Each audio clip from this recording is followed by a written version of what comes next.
Doing the podcast these past 4 years really keeps centering prayer in the ongoing, larger, emerging spiritual conversation.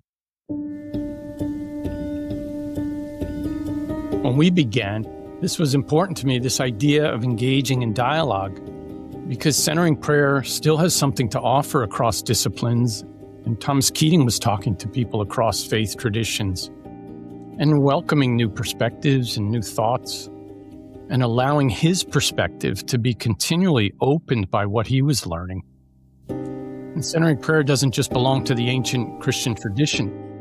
It shows up in most every other contemplative and meditative tradition across the globe.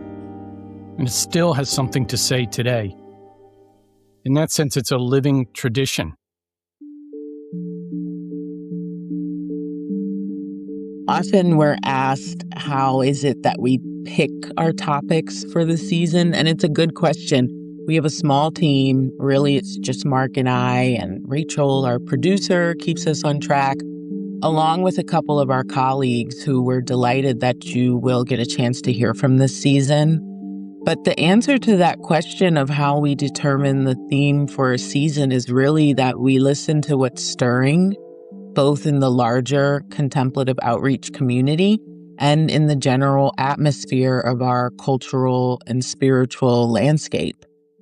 From the beginning, now 4 years ago, we've hoped that this podcast would put centering prayer in conversation with this emerging conversation, as you were saying, Mark, to share the prayer as our mission says. But we don't want to just preach to the choir, so to speak. Our hope is that people who are seeking deeper meaning and a practice that supports awakening hearts would find through this alternative medium, a podcast, something that makes their hearts burn. Yes, exactly. At the COL Global Conference in Atlanta in 2024, I met in person 3 of our guests who will be joining us this season. And I didn't know that at the time, but I left Atlanta with the vague sense of this idea for a theme.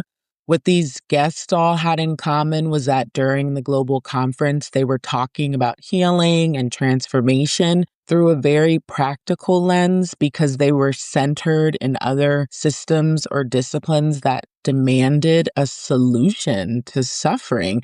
They needed a way out and or were committed to the work of serving others by offering themselves as companions to other suffering. They were people whose lives had been transformed by centering prayer, the practice offering a relief from the circumstances of addiction, incarceration, mental health issues, clinical depression, anxiety, or any manner of dis-ease of the body and mind. And as I witnessed these conversations, I was never personally engaged in these particular dialogues about varying forms and manifestations of trauma, but these separate and linked conversations I witnessed, I found myself wondering, what does or would Father Thomas have to offer to this dialogue today? And then I also realized you, Mark, are a therapist. Yeah, I am. and so, the image of the divine therapist, it's very appealing to me. Mm-hmm. Because healing through addiction and incarceration, mental health, that's where this work becomes really very real.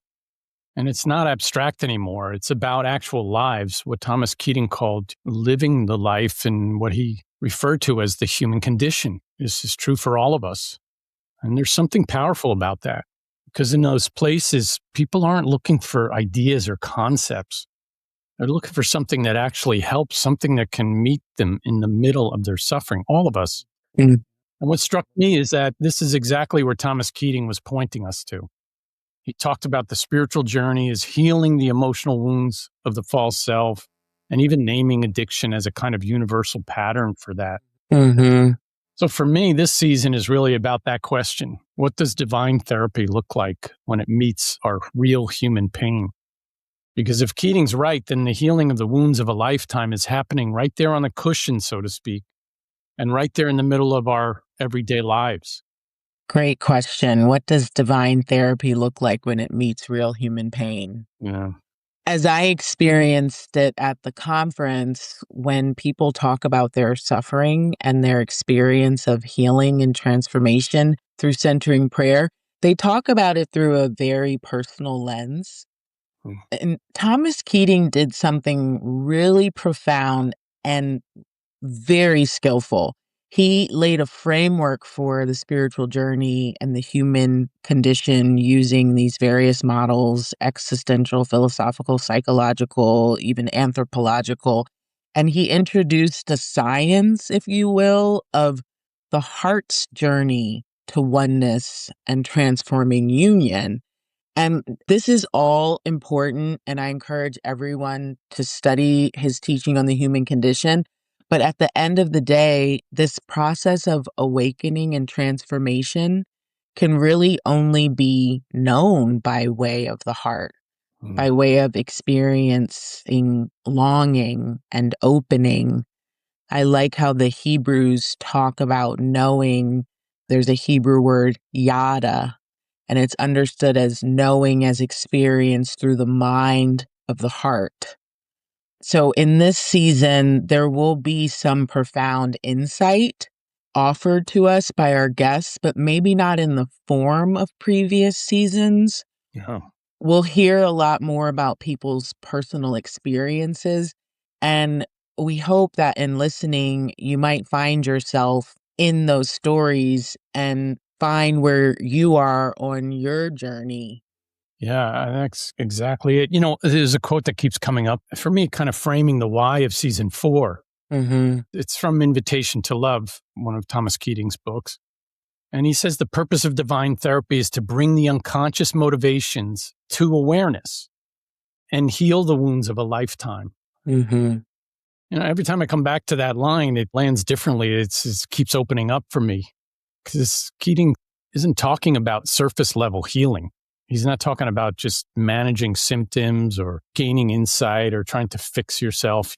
He's suggesting it's something deeper and more holistic is available to us in living the contemplative life. Because when he says the wounds of a lifetime, he seems to be acknowledging that so much of what shapes our lives is below our level of consciousness. That's part of the challenge.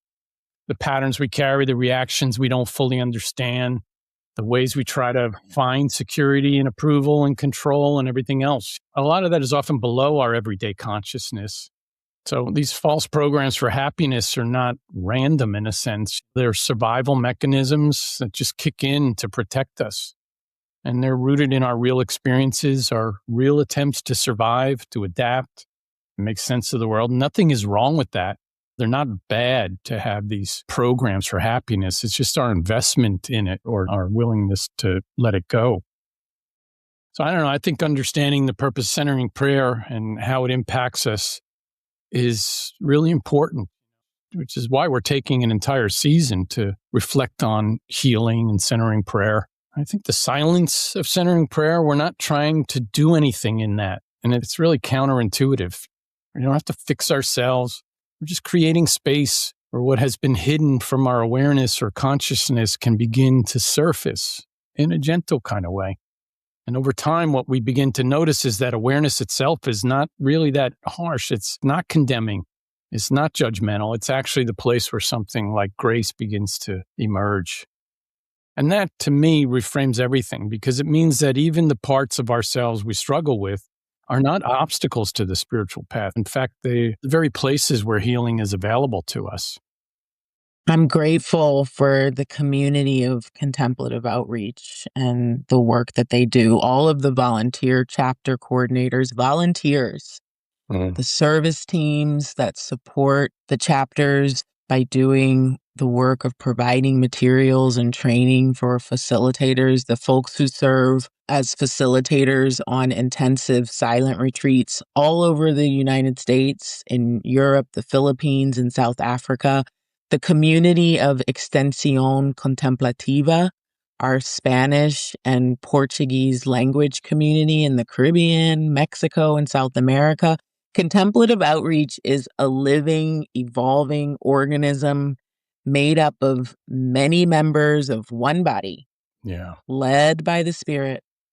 And like Father Thomas envisioned, we're continuing to share the prayer, but we also want to continue to live into our guidelines for service. The first being that contemplative outreach is an evolving community with an expanding vision and deepening practice of centering prayer that serves the changing needs of Christian contemplatives. And in essence, it's saying contemplative outreach is a community. It's a living organism that's interactive, interdependent, dynamic. As a living organism, this makes me think, how do we continue in the work Father Thomas stewarded with regards to psychology and trauma and healing? And this is the gift and the real pleasure that we have in this season to explore. Yeah. I mean, I just have to sit with that, what you mentioned about the living organism and how vast and wide and beautiful that is. It takes my breath away. And it's saying something about how universal all of this is. I'm really looking forward to extending the conversations that you and I, Colleen, often have about centering prayer, to include the many and varied voices within the contemplative outreach community, as well as with people from other traditions and different disciplines, especially that of psychology. I'm grateful for this world community. I'm grateful that I happen to have the chance to be in this podcast co-host seat with you, which allows me to be part of perhaps some of the most important questions humanity can ask. Well, it's a joy to be in that seat with you, Mark. Yes. So onward and upward.